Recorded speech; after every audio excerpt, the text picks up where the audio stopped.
Throughout all this time, Gregor could not remember having heard the violin being played, but this evening it began to be heard from the kitchen. The three gentlemen had already finished their meal. The one in the middle had produced a newspaper, given a page to each of the others, and now they leant back in their chairs, reading them and smoking. When the violin began playing, they became attentive, stood up, and went on tiptoe over to the door of the hallway, where they stood pressed against each other.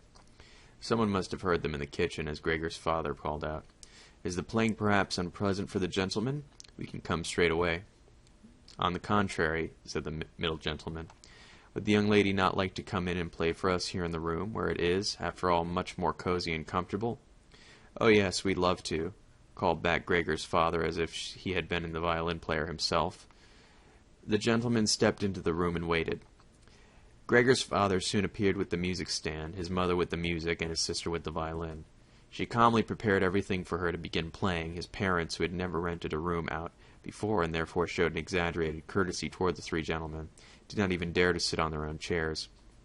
His father leant against the door with his right hand pushed in between two buttons on his uniform coat. His mother, though, was offered a seat by one of the gentlemen and sat, leaving the chair where the gentleman happened to have placed it, out of the way in a corner. His sister began to play. Father and mother paid close attention, one on each side, to the movements of her hands. Drawn in by the playing, Gregor had dared to come forward a little, and already had his head in the living room. Before, he had taken great pride in how considerate he was, but now it hardly occurred to him that he had become so thoughtless about the others.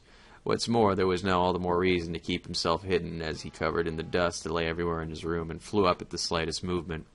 He carried threads, hairs, and remains of food about on his back and sides. He was much too indifferent to everything now to lay on his back and wipe himself on the carpet like he had used to several times a day. And despite his condition, he was not too shy to move forward a little onto the immaculate floor of the living room. No one noticed him, though. The family was totally preoccupied with the violin playing. At first, three gentlemen had put their hands in their pockets and come up far too close behind the music stand to look at the notes being played, and they must have disturbed Gregor's sister. But soon, in contrast with the family, they withdrew back to the window with their hands sunk and talking to each other at half volume, and they stayed by the window while Gregor's father observed them anxiously. It really now seemed very obvious that they had expected to hear some beautiful or entertaining violin playing, but had been disappointed that they had enough of the whole performance, and it was only now out of politeness that they were allowed their peace to be disturbed. It was especially unnerving the way they all blew the smoke from their cigarettes upwards from their mouths and noses. Yet Gregor's sister was playing so beautifully. Her face was leant to one side, following the lines of music with careful and melancholy expression. Gregor crawled a little forward, keeping his head close to the ground so that he could meet her eyes if the chance came. Was he an animal if music could captivate him so? It seemed to him that he was being shown the way to an unknown nourishment he had been yearning for. He was determined to make his way forward to his sister and tug at her skirt to show her he might come into his room with her violin, as no one approached her playing here as much as he would. He never wanted to let her out of his room, not while he lived anyway. His shocking appearance should, for once, be of some use to him. He wanted to be at every door of his room once and to hiss and spit at the attackers. His sister should not be forced to stay with him, though, but stay of her own free will. She would sit behind him on the couch with her ear bent to him while he told her about how he had always intended to send her to the conservatory, how he would have told everyone about it last Christmas. Had Christmas really come and gone already? If this misfortune hadn't gotten in the way, and refused to let anyone dissuade him from it.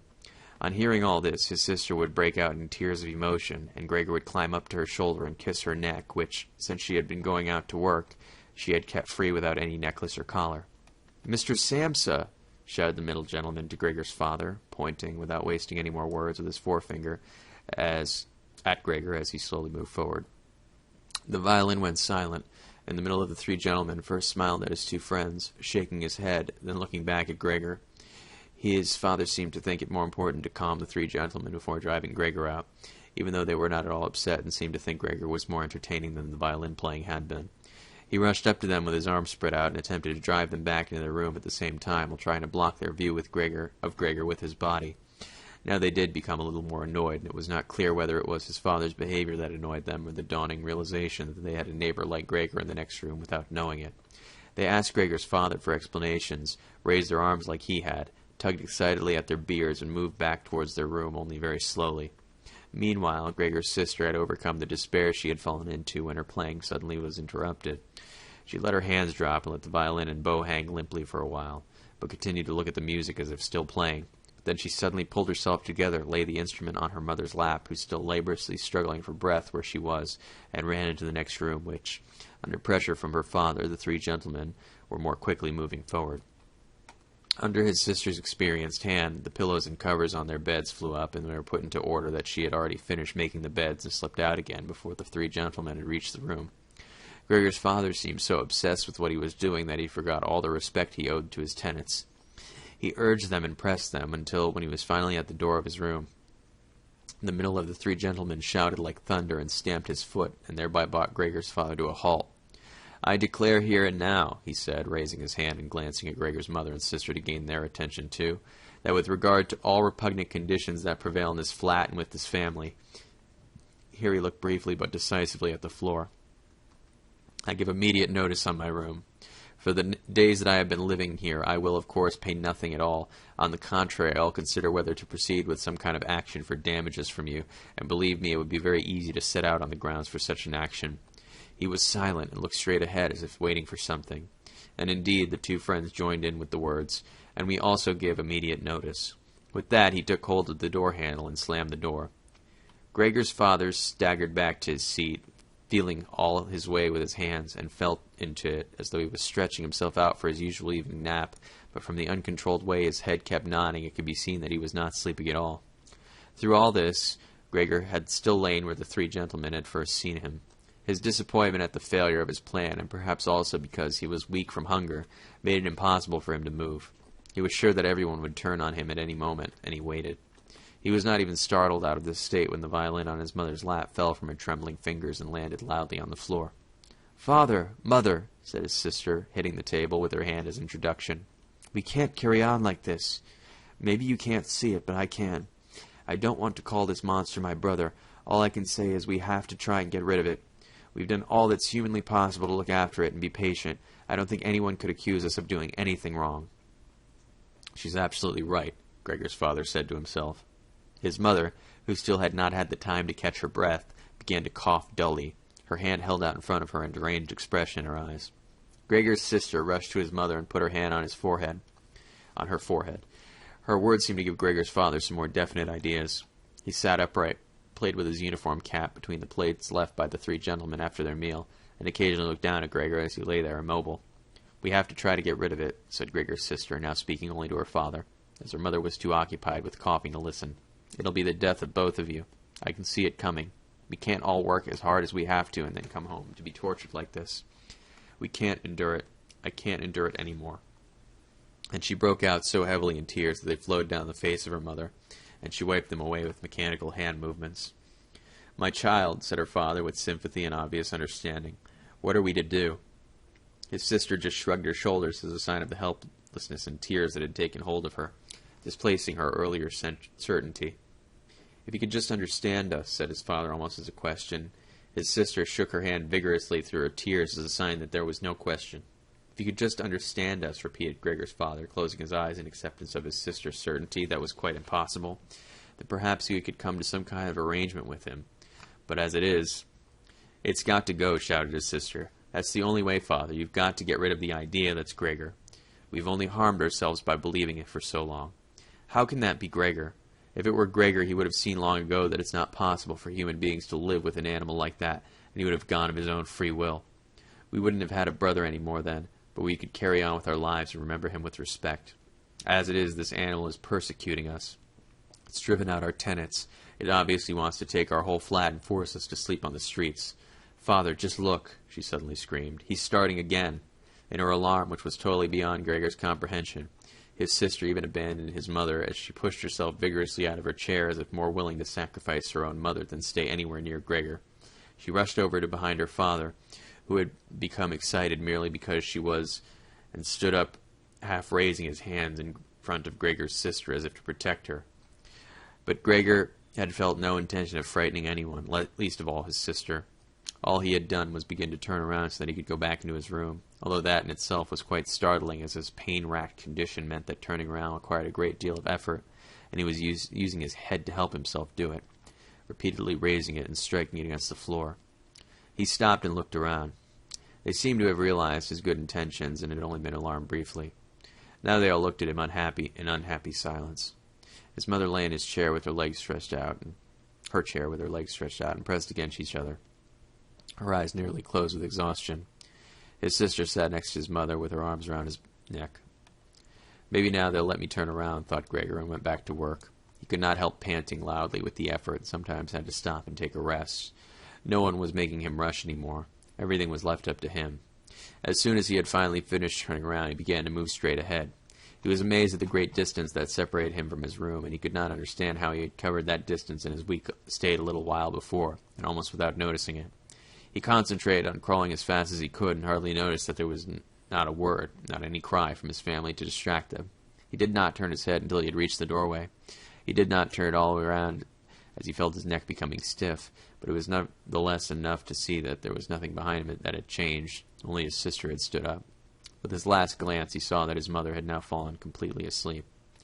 He was hardly inside his room before the door was hurried shut, bolted, and locked. The sudden noise behind Gregor so startled him that his little legs collapsed under him. It was his sister who had been in too much of a rush. She had been standing there waiting and sprung forward lightly. Gregor had not heard her coming at all, and as she turned the key in the lock, she said loudly to her parents, "At last!" "What now, then?" Gregor asked himself, as he looked around in the darkness. He soon made the discovery that he could no longer move at all. This was not a surprise to him. It seemed rather that being able to actually move around on those spindly little legs until then was unnatural. He also felt relatively comfortable.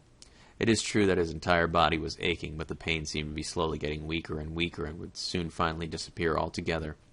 He could already hardly feel the decayed apple in the back or the inflamed area around it, which was entirely covered in white dust. He thought back on his family with emotions and love. If it was possible, he felt that he must go away even more strongly than his sister. He remained in this state of empty and peaceful rumination until he heard the clock tower strike 3 in the morning. He watched as it slowly began to get light everywhere outside the window, too. Then, without his willing it, his head sank down completely, and in his last breath flowed weakly from his nostrils. When the cleaner came early in the morning, they'd often asked her not to keep slamming doors, but in a hurry she still did, so that everyone in the flat knew that she'd arrived, and from then on it was impossible to sleep in peace.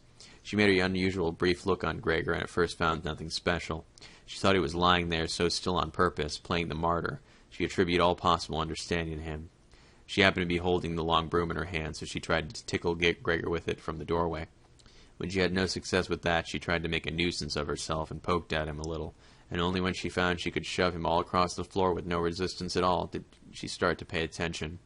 She soon realized what had happened, opened her eyes wide, whistled to herself, but did not waste time to yank open the bedroom doors and shout loudly into the darkness of the bedrooms.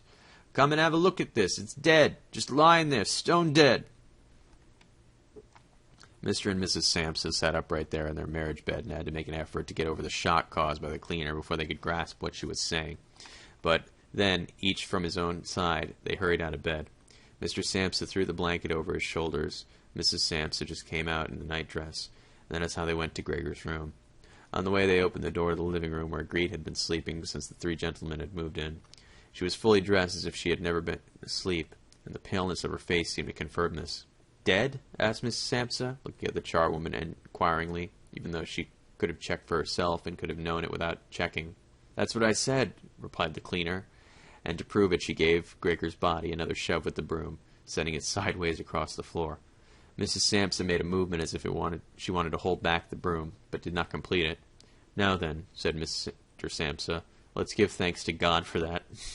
He crossed himself, and the 3 women followed his example. Greet, who had not taken her eyes from the corpse, said, "Just look how thin he was. He didn't eat anything for so long. The food came out again just the same as when it went in." Gregor's body was indeed completely dried up and flat. They had not seen it until then, but now he was not lifted up on his little legs, nor did he do anything to make them look away. "Greet, come with us for a little while," said Mr. Sampson with a pained smile, and Greet followed her parents into the bedroom, but not without looking back at the body. The cleaner shut the door and opened the window wide. Although it was still early in the morning, the fresh air had something of a warmth mixed with it. It was already the end of March, after all. The 3 gentlemen stepped out of the room and looked round in amazement for their breakfasts they had forgotten about. "Where is our breakfast?" the middle gentleman asked the cleaner irritably. She just put her finger on her lips and made a quick and silent sign to the men that they might like to come into Gregor's room. They did so, and stood around Gregor's corpse with their hands in the pockets of their well-worn coats.